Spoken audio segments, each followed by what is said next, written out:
रूस यूक्रेन महायुद्ध में इस वक्त की सबसे बड़ी खबर बल्गेरिया से आ रही है। बल्गेरिया ने रूस के प्रति अपनी नीति में बड़ा बदलाव कर दिया है। बल्गेरिया की संसद ने यूक्रेन को डायरेक्ट हथियार सप्लाई करने के प्रस्ताव को मंजूरी दे दी है। बल्गेरिया यूक्रेन को 100 बख्तरबंद वाहन भेजने जा रहा है। अब तक बल्गेरिया रूस से सीधे दुश्मनी मोल लेने से बच रहा था।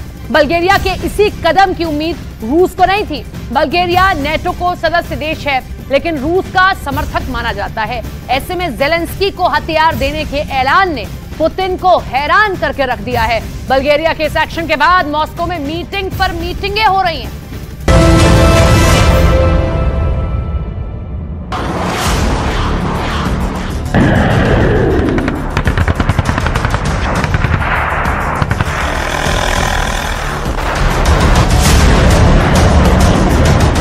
महायुद्ध में तीसरे देश की एंट्री। रूस का करीबी अब पुतिन का सबसे बड़ा दुश्मन। हथियारों की खेप पहुंचेगी यूक्रेन। पुतिन देखते रह गए, फैसला हो गया। रूस के खिलाफ बल्गेरिया ने मोर्चा खोल दिया।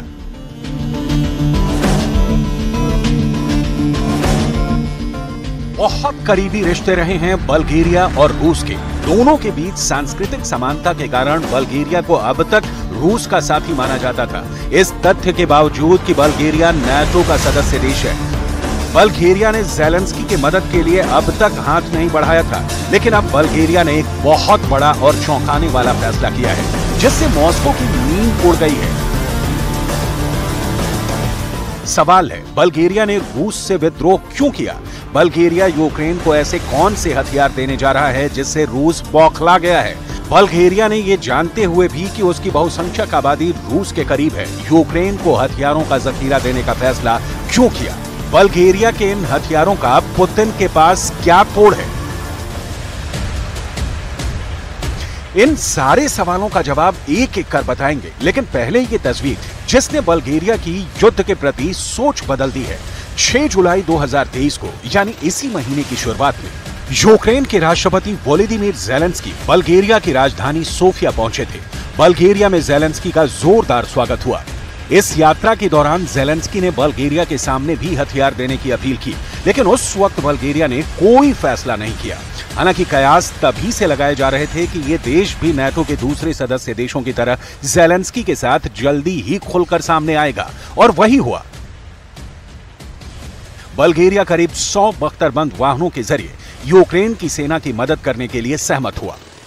बल्गेरिया ने रूस के हमले के खिलाफ यूक्रेन की मदद के लिए सैन्य उपकरण भेजने की अपनी नीति में बदलाव करते हुए यह फैसला किया है।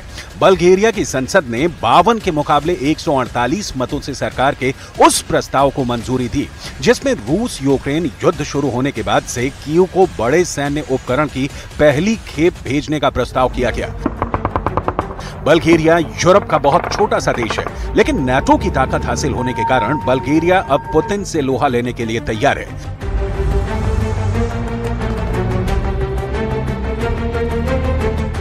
ज़ेलेंस्की को हथियार देने के फैसले की डिटेल में जाने से पहले यूरोप में बल्गेरिया की भौगोलिक स्थिति को समझना बहुत जरूरी है, क्योंकि बल्गेरिया के जंग में घी डालने से आग और भड़कने वाली है।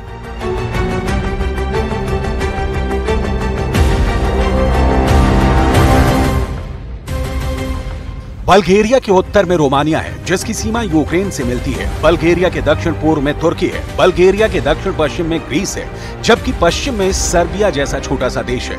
यानी रूस से बल्गेरिया की सीमा जमीन पर कहीं नहीं मिलती। लेकिन बल्गेरिया काला सागर के तट पर बसा है, और इस काला सागर में रूस का सिक्का चलता है। जाहिर है, बल्गेरिया भी रूस से खौफ खाता है। हालांकि नाटो का सदस्य देश होने के कारण पुतिन बल्गेरिया पर डायरेक्ट हमला करने से बचेंगे, क्योंकि नाटो का संविधान कहता है कि उसके किसी भी सदस्य देश पर हमला पूरे नाटो संगठन पर हमला माना जाएगा। यानी पुतिन बल्गेरिया के यूक्रेन को हथियार सप्लाई के फैसले के खिलाफ अगर एक्शन लेना चाहेंगे तो उन्हें 100 बार सोचना होगा, क्योंकि तब लड़ाई कुछ हजार सैनिकों वाले बल्गेरिया से नहीं लड़नी होगी, बल्कि मुकाबला सीधे नाटो से होगा। अब सवाल है कि पुतिन के पास बल्गेरिया को रोकने के लिए उपाय क्या है। फौरी तौर पर पुतिन बल्गेरिया को नहीं रोक पाएंगे, लेकिन एक तथ्य ये भी है कि बल्गेरिया की आबादी अब तक प्रो रूस रही है। हालांकि इस वक्त जो देश में सरकार है वो पश्चिमी देशों की समर्थक है।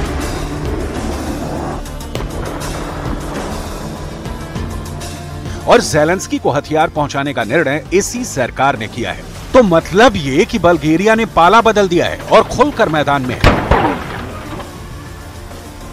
पुतिन को चुनौती देते कि रोक सको तो रोक लो।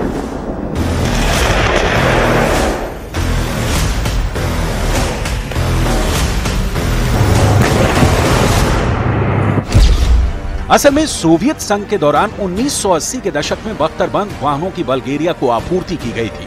वार्सो संधि में बल्गेरिया सोवियत संघ का सहयोगी देश था, लेकिन 2004 में बल्गेरिया उत्तर अटलांटिक संधि संगठन यानी नाटो में शामिल हो गया। बल्गेरिया के पास अब भी सोवियत काल के हथियार और उनके लिए गोला बारूद बनाने वाली कई फैक्ट्री हैं।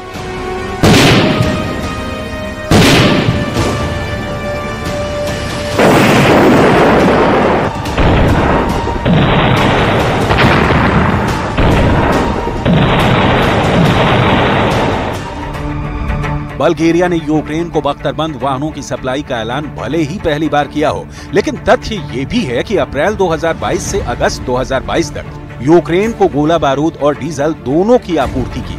अनुमान जताया गया कि यूक्रेन को करीब 30% हथियार बल्गेरिया ने भेजे थे। साथ ही यूक्रेन की सेना के टैंक और दूसरे वाहनों को चलाने के लिए 40% ईंधन भी बल्गेरिया से आए थे।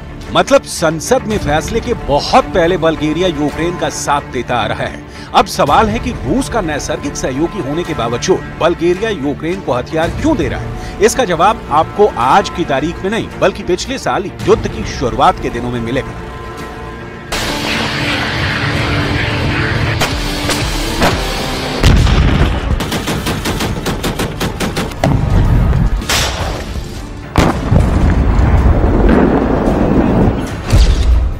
बल्गेरिया रूसी गैस पर काफी ज्यादा निर्भर है। इसके बावजूद पिछले साल अप्रैल में कई देशों ने रूस से आने वाली गैस में कटौती की थी। बल्गेरिया भी उन देशों में से एक था। ये एक साहसिक कदम था।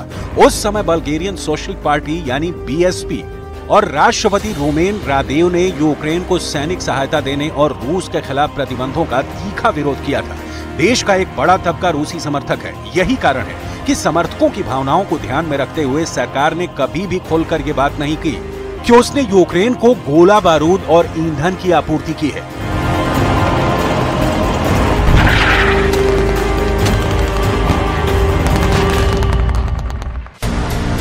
लेकिन अब तस्वीर बदल गई है। इसका एक कारण तो ये भी है कि बल्गेरिया में पुतिन और उनके हमले का सीधे तौर पर समर्थन करने वाले लोगों की संख्या कम हो रही है। बल्गेरिया की नई सरकार इसी का फायदा उठा रही है। हालांकि बल्गेरिया के बख्तरबंद वाहन यूक्रेन के कितने काम के हैं, ये तो युद्ध मैदान में इनके उतरने के बाद ही क्लियर हो जाएगा।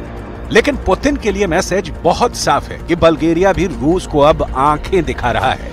इससे पहले एस्टोनिया, लात्विया और लिथुआनिया जैसे छोटे देश भी नाटो शक्ति संपन्न होने के कारण ज़ेलेंस्की को मदद करते आए हैं।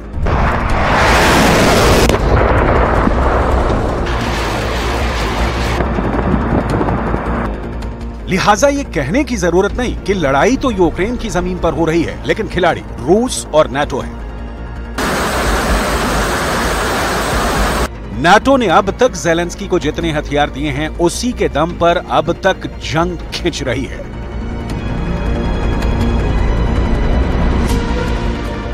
आपको याद हो तो इसी साल अप्रैल और काला सागर में अमेरिका और रूस के बीच टक्कर हुई थी।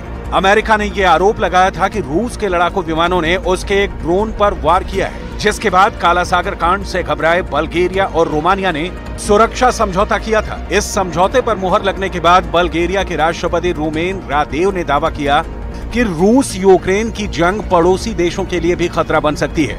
ऐसे में मित्र देशों के लिए आपसी सहयोग बढ़ाना बेहद जरूरी है। मतलब बल्गेरिया पहले से ही इस बात की तैयारी कर रहा था कि पुतिन उसके खिलाफ एक्शन ले। उसके पहले नाटो के प्रति वो अपनी वफादारी साबित करेगा, जो अब यूक्रेन को हथियार सप्लाई के तौर पर दिख रहा है।